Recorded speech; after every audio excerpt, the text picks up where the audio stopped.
ku mu neex tànnal sa choix àndal ku la neex mais waay xeexu yàlla yi bàyyi leen di ko politiquer lu ci mel ni xeexu ngóor jigéen xeexu daara yi xeexu alxuraan dugg ci école yi bàyyi leen di ko politiquer yàlla bëggul kuy fooy diine. waa léegi. li may daanelee si wàllu ci manifestation. ba pare toog yow sa bopp ngay organiser affaire bi ñu ne la ñëwuñu. waaw loolu ñoo gën a garaaw parce que ñooñu dañuy taxaw di la wane ne diine bi moo nekk si alxuraan nekk seen dënn. oustaz xam nga fii sax da nga naan xam nga tey xam nga aussi Karim. mën nga jàpp sax ne nguur la lii nguur waaye nitu yàlla bi loolu c'est autre chose du dañ. li mbiru yàlla la li c'est pas la politique. waaw mais moom laa lay wax xam nga kii waaw moo tax ma wala moo tax ma ne la tey état kii yor état sax mën na ñëw am wax la dara sax nga ñëw mu ne la non amoon naa yéene wala non ni ak nii laay defee. mais ku xam taxawaayu yàlla mais koo xamante taxawaayu yàlla la am kooku warul changer. déedéet warul changer. kooku moo gën a garaaw sax que tey Sonko ne la non amoon naa yéene biti moo ko def kooku mën nga ko concevoir mais ki nga xamante ni da nga naan alxuraan moo ne ci dënnam gëm ko taxaw si. kooku warul changer. léegi nag par rapport ak la manifestation. waaw moom laa lay wax. alors dama ne la moom ñi ko wax ñoom ñoo ko wax. ni ko wax laa wax. très bien mais xam nga yonent bi moo ñu digal ni ñu rafet njort ci jullit bu taxoon yàlla la gëm. dañuy rafet njort ci moom donc ñu dañuy gëm ni ñoom yàlla moo leen tax a jóg te loolu laa gëman ba léegi nii waaw léegi nag ñu ngi seetaan di xool ibbi suñu bët di xool fu ñu jëm ak régime bii nii waaw parce que waxtaan yi ci suuf yeeg négociation bari na ci trop te góor jigéen ñun négocier wuñ ko ba pare nag damay souligner lu leer criminaliser lañ wax ne wuñ ci ay addition ay peine ak ay yokk ay daan de dafa leer dama bëgg mu leer fii parce que dama dégg imam Babacar Sylla mu dem Seneweb ne loi bi ñu ko joxee ñi nga xam ne ñooy bindu loi yi dañ ne bu leen criminaliser da ngeen di fexe taral peine ñun taraluñu ay peine dañuy criminaliser. non xaaral s'il te plaît grand même rek dañuy criminaliser te day am. parce que bokk na si tax ñu fal leen te dañ ko gëm day am sinon rek ñun ak ñoom rek nii lañ koy jàpp ak ñoom. d'accord léegi ma daaneel rek. fam du ma bëgg daanelee si manifester lan moo waral. ñu génn tey. nañ ko bàyyi xel. dafa am góor jigéen influenceur homosexuel bu mag bu jóge France am page TikTok am presque ay millions de followers nekk influenceur di influencer àdduna bi yëpp. di sol ay yëre jigéen di manifester fu nekk lay dem góor jigéen boobu moo ñëw Sénégal yegg si aéroport rek commencé di selfie di wax waa Sénégal ni yegg si naa di wan góor jigéen bitim réew yi ni moom agsi na wax na ba wax distance su aéroport nombre de kilomètres yi ak hôtel am yango beeg lépp naan egsi naa ça y est egsi naa mel ni koo xam dafa amoon problème mu egsi dafa am ñu muy communiquer moom ba mu demee ba ci hôtel ba jóge na fa dem Gorée filmer boppam dem fii dem Dakar ci café de Rome yi filmer boppam di wane di sol ay yëre jigéen ci dëkk bi fii te kenn bougé wul ba mu dem ba hôtel ba mu daloon hôtel bi ci Ngor hôtel ba màbb ci kawam loolu moo tax mu daw dem. léegi nag s'il te plaît grand s'il te plaît rek ma yeggali s'il te plaît loolu mu def ñun li tax ñu manifester li ci jiitu d'abord bokk na si. mooy ñu wan góor jigéen yi nga xam ne influence na leen moom ba ñu jàpp ne ñoom vacances yi kon Sénégal moo ko na rumbax ñoom la ñuy xamal ne ñu ngi fekk suñuy gouverneur ñun fa ñu nekkoon ci ligne rouge ba ca jamonoy Macky Sall nekk fa ci Abdoulaye Wade fa la Sénégal nekk ba tey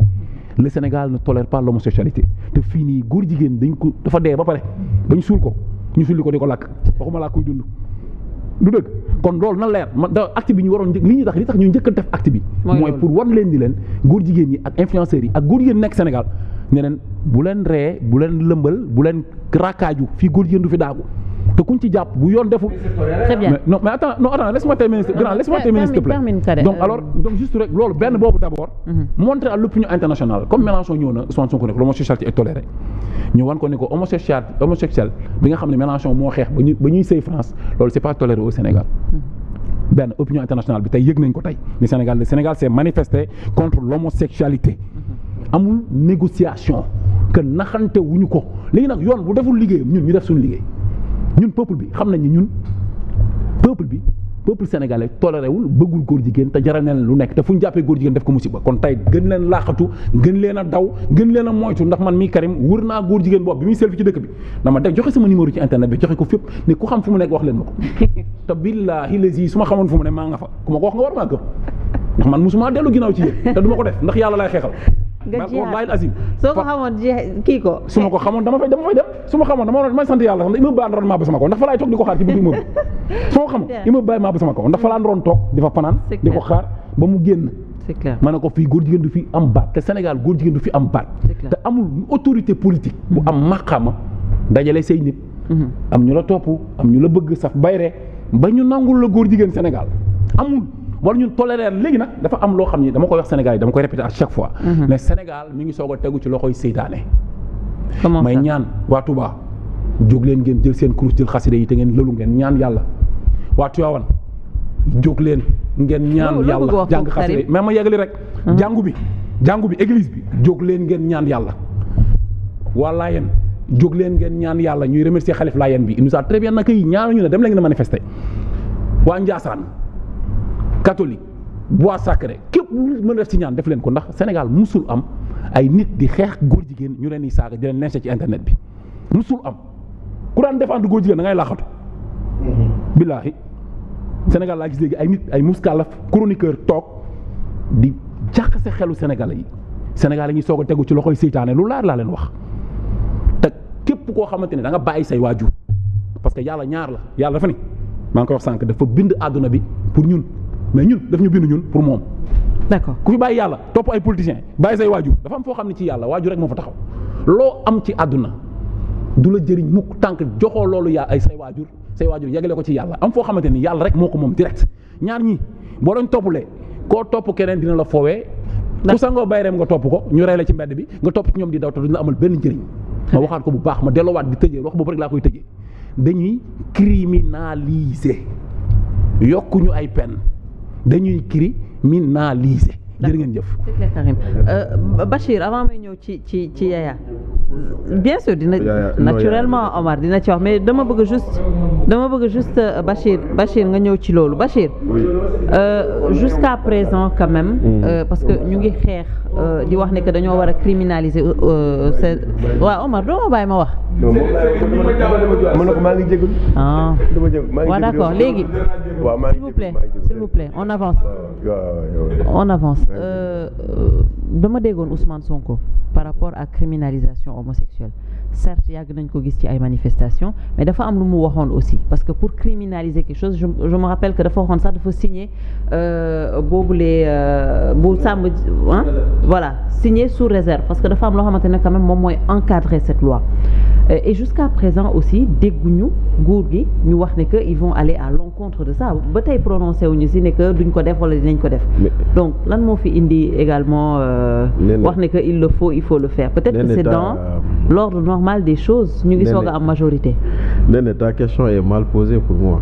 parce que le pouvoir de Macky Sall n'a jamais dit damay daganal. Non, ça je l'ai toujours dit. Voilà, aussi. et pourtant on leur a accusé de faire des pieds et des mains pour loolu mu am. C'était pour politique. Voilà, donc aujourd'hui qu'est-ce qui nous dit également que quand on disait dañuy daganal c'était pas pour politique bi ngay wax te gëmuñu ko woon xam nga. Voilà, c'est-à-dire il faut homosexualité. Il faut qu'on soit juste avec les gens. Il y a une loi qui existe, n'est-ce pas? Cette loi dafa jël loolu dugal ko dans un cadre plus global tuddee ko acte contre nature. Defe naa article 319 code pénal. Acte contre nature foofu lañ ko dugal. Maintenant, les gens ont dit que loi boobu elle est douce. Problème bi foofu la nekk de notre pays réprime l'homosexualité loolu mooy lu am et d'ailleurs doyen Mballo sama tonton xam na ni en tant que représentant d'organisation syndicale bu ñu demee à l'EPU examen universel périodique on nous reproche souvent en Suisse on nous reproche souvent ce durcissement des lois am na ay agences de voyage dans le monde yoo xam ne ils ont dit yéen góor jigéen ñi xam leen ni Sénégal vous n'êtes pas toléré dañ koy bind dans les trucs donc on a un dispositif qui existait mais des gens sont venus nous dire loolu doyul wax ji foofu la nekk de des gens sont venus nous dire loolu doyul il faut passer à l'étape supérieure l'étape de criminalisation maintenant pourquoi on doit passer à l'étape de criminalisation deux faits pour man benn bi les éleveurs se sont battus pour obtenir la criminalisation du vol de bétail. Deuxième fait, les féministes se sont battus pour obtenir la criminalisation du viol. Léegi ñu ne bu ñu mënee qui peut le plus peut le moins bu ñu mënee criminaliser loolu war nañ mën a criminaliser lii tamit ay nit jóg ñoom Abdou Karim parce que contexte boobu noonu situation boobu. ak nañ nguur gi Amy Ndiaye ñi bi dugal projet de loi jàllul. te Amy Ndiaye bi bañ ko laajee da leen ne comme da ngeen ko bëgg a criminaliser kaay leen ñu yombalal leen ko jàllul ñu ne ok amuñu majorité tey am nañu majorité ba ñu amee majorité ba tey lu leen intéressé mooy yóbbu nit kaso. Parce que à part la loi qui permet au Sénégal d'intégrer la nouvelle banque européenne xaw ma hein à part peut-être la banque européenne à part yeneen ñetti loi toutes les voté en loi d'urgence en procédure d'urgence tout ce qui a été fait depuis que cette nouvelle législature est arrivée c'est lever immunité mise en accusation lever immunité mise en accusation donc ça veut dire que les gens qui font du rappel à l'ordre ont raison. Man personnellement ça me fait ni chaud ni froid qu'on criminalise ou qu'on ne criminalise pas mais déjà je sais que le code pénal sanctionne mais comme c'était un engagement comme nu mu nekkee woon engagement ni dañuy araamal fonds politique comme nu mu nekkee woon engagement ni président day génn conseil supérieur de la magistrature comme nu mu nekkee woon engagement ni dañoo ne dooley procureur daa bëri dañuy wàññi dooleem comme nu mu nekkee woon engagement dañuy def cour constitutionnel bii noonu la nekkee engagement maintenant nag ça aurait été bien si le pouvoir de façon officielle il dit Abdou Karim yéen ak yéen ñi ko xeex bëgg nañ ko mais may leen ñu fi ak diir bu boobaa ñi dinañ xam ni kat ñu lu ñu waxoon génnuñu si. wala mënuñu ko sax. wala boog ñu ne ah ñun ñoo leen ko waxoon mais la réalité du pouvoir nous oblige aujourd'hui à ne pas le faire bu boobaa on saura. Mais tant qu'on se tait comme ça, tant qu'on ne dit rien, ce débat-là va continuer. Et ce débat, quelque part, wax naa ko semaine passée Adama Fall ba mu fi toogee woon ak monsieur Sall bi woon lenn rek mooy lu changé nii ngeen toogee woon tonton may leen kii li muy wax tey moom la démb kee doon wax. Voilà, qui il est aujourd'hui au pouvoir, il va dire nous, les lois sont là. Celui qui était à l'opposition disait oui, il faut criminaliser. Et inversement, nous avons ni. Donc c'est pour dire quoi? C'est pour dire simplement que Ibou Fall a raison. Au Sénégal, on nous a vendu la révolution. On nous a vendu la rupture. Mais en réalité, il y a eu qu'un changement de privilégiés. Les privilèges sont toujours là. C'est un changement de privilégié mooy maanaam ñoo yoroon ci donkaasi gi rek ñëw puus démb Karim la woon tey Bachir la démb Omar la woon tey monsieur Sall la loolu rek moo changé mais malheureusement maintenant tant qu'on sera là après quelque part aussi ñun Sénégalais yi cette histoire nous permet de savoir qui est qui ndaxte ñu gëmoon diine di doxal diine la ñu bañoon démb ñu ngi koy bañ tey ñëmb boo woon diine di doxal li nga xam ne c'était pour des considérations politiciennes xàmmee nañ leen maintenant on continue avec la lutte. D'accord. Est-ce que d'accord nga ak peut-être ñoom Karim ni ñu defee par rapport ak rassemblement boobu et bëgg nañ xam aussi sa xalaat par rapport ak criminalisation homosexuelle. Qu'attend l'Assemblée? xam nga dama gëm ni su fekkee dañuy xeex criminalisation c'est pour des raisons profondes suñu diine suñu gëm-gëm mais débat bi dem na ba dugg ci engrenage boo xam ne dafa nduru politique trop te moo tax moom Karim sax wax na ko dafay dem ba après dootul amati voilà dootul intéressant trop dafay mel ni sax ñaar ñu jàkkaarloo kii ne damay criminaliser kii ne duma criminaliser mu mel ni loolu lay nduru te pourtant ay affaire gëm-gëm la daal parce que ñun suñu xeet gi ñu bokk suñu diine bi ñuy jàmm mooy dérision la fi am bëggul góor jigéen. man je suis pour la criminalisation je le dis haut et fort. Mais quand même par contre problème bi ma am rek ak ñoom